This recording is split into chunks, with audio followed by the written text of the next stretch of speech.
SABC2 presents the queen of late night TV. Yeah! Michelle Obama, our first lady now. Is hittable. She is fine. Yeah! What happened with the threesome? This is what I want to do. Oh, my Lord. Yeah! This was like so cool. That is something to be excited about. Yeah! It's time to watch the Monique Show, baby. Y'all ready to get this party started? Saturdays, 9 p.m. on SABC2.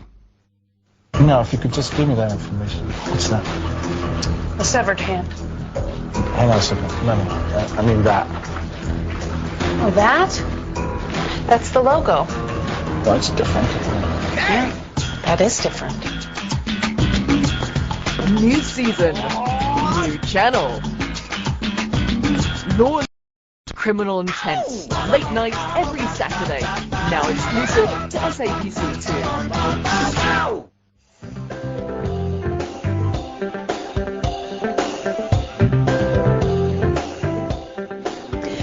I think I may have committed a cardinal sin here. I introduced Billion as the only tie-wearing cameraman in the whole country. He doesn't wear the tie anymore. He just operates the Jimmy Jib. No more ties from Billion. Now, Regiments Fund Managers is on a drive to refute claims made by the Democratic Alliance, accusing them of misconduct in their dealings with the city of Johannesburg, particularly relating to the municipality's sinking fund. They started when questions were raised about the inappropriate allocation of shares in Capitec Bank. Now, the fund managers are part of Regiments Capital, and they were appointed by the city of Joburg in 2010 to manage this fund. Here to give his side of the story is the executive chairman of Regiments Capital, Litha Nyhonyha. Litha, good morning to you. Good morning, Will. Welcome. Thank you for. Thank you very much, and welcome to Good Morning listeners. Was it proper legal steps followed in allocating this particular fund to Regiments Capital? Will, thank you very much. Let me just make a correction in your introduction. We were appointed to this fund in 2005.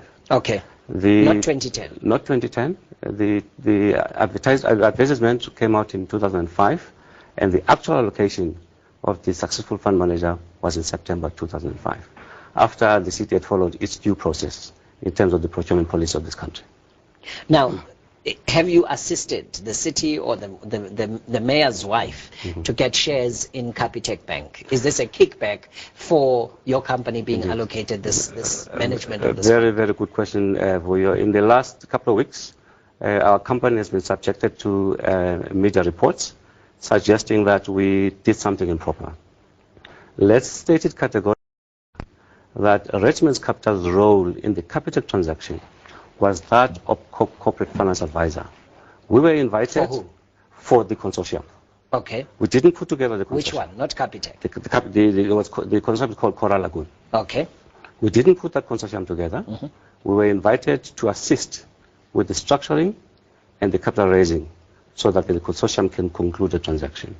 We were brought in around about September, October of 2006. This is now well after the tender was issued, the sinking fund tender, and then we successfully concluded the transaction on behalf of the consortium. We then asked... Who appointed you? Well, the promoters of the consortium included Mr. Miles Nzama. So those are the guys who invited us to come and help them to close the transaction, which was then successfully concluded in December 2006, publicly announced by Capitec is a listed entity, listed bank. So in terms of the JSE requirements, they have to issue detailing exactly what the transaction is about, who the participants are, and Mrs. Tau's wife, Mrs. Tau, her name was in the circular as late or as early as 2007. Yeah. So it's a mystery to us that now suddenly this becomes, it looks like it's a new revelation by somebody that she was a participant in that consortium, as a consortium member. Yeah. Let me ask you this though. So 2005, 2002, 2007, as you mentioned the sequence of events. Yeah. Did you in any way, in the structuring of the transaction with Capitec, deliberately seek to ensure that the mayor's wife is a part of it, so that you could, in what way, pay back to the city of Johannesburg and the mayor, as it were? But he was not mayor at the time. He was MMC of Finance. He was MMC of Finance. That's right. To the benefit of the MMC of Finance, as it were. Yeah. Let me repeat. We did not put the consortium together. Yeah. Our specific as corporate finance advisors. There was a seller, in the form of Capitec. We negotiated, we engaged with the management of Capitec. There was a funder or funding required, which we structured, and then we approached a funder in the form of the LDC and negotiated the terms of the funding. That was our role, and also the lawyers, obviously, to put the transaction together. That's what the corporate finance role is. And then for that, you paid a fee. Now, the consortium did not have cash, because IDC, one of their conditions is that they will not outlay cash to pay for corporate finance fees. We then were given shares. As regiments. As regiments, in return for our services, corporate finance services. Within the Capitec within consortium. The consortium. Is that standard procedure? Does that get done? It does get done. Where the consortium does not have the cash to pay, then the other way of paying the advisor would be then equity. Where you are not warehousing shares by becoming a shareholder for somebody. No, we did not. Those shares are held for our own account as Regiments Capital.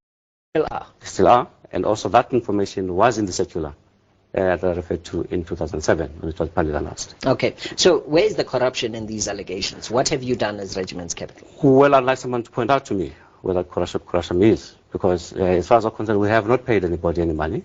We have not done any favor to anybody. It was not our transaction. We only advised. You've not enriched anybody? Not at all.